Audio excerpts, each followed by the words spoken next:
Bonjour à tous, les syndicats inquiets après les annonces du ministre de l'Éducation nationale. Édouard Geoffrey a présenté lundi les moyens prévus pour la rentrée de septembre.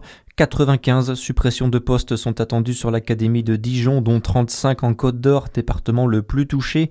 Conséquence selon le ministre de la chute des effectifs, il devrait y avoir 150 000 élèves en moins en 2026 par rapport à 2025 en France.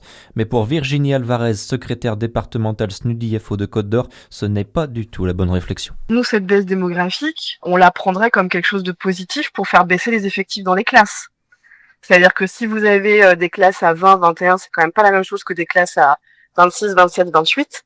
Et donc, on devrait en profiter pour améliorer les conditions de travail des enseignants et du coup, les conditions d'apprentissage des élèves. Pour nous, la baisse démographique, elle doit pas servir à fermer des classes. Évidemment, il y a autre chose derrière. Près de 4000 suppressions de postes sont ainsi prévues sur tout le territoire national, à la fois dans le primaire et le secondaire. C'est une information dévoilée par le Bien Public ce matin en Côte d'Or sur la commune de Corcelles-les-Arts. 2 chiens ont été empoisonnés par des morceaux de viande recouverts de billes noires. Ça se serait passé début janvier. L'un des 2 animaux n'a pas survécu, l'autre a réussi à être sauvé de justesse. Contacté par le Bien Public, la gendarmerie de Beaune affirme prendre l'affaire très au sérieux. Une enquête est en cours.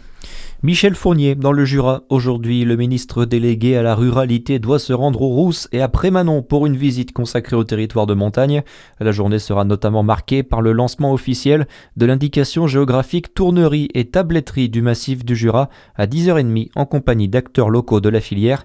Il y aura ensuite l'inauguration du bus santé des femmes, toujours aux Rousses, puis une visite du Centre national de ski nordique et de moyenne montagne de Prémanon cet après-midi. Mobilisation des agents de la région Bourgogne-Franche-Comté ce matin à Besançon. À l'appel du syndicat FO, un rassemblement est prévu à 10h devant le parc des expositions de Micropolis au moment de la cérémonie des vœux de Jérôme Durin, président de la région. Les agents dénoncent l'augmentation du plafond de rémunération du nouveau directeur général et des directeurs adjoints en pleine période d'austérité budgétaire. Ils réclament à leur tour un 13e mois et une amélioration des conditions de travail.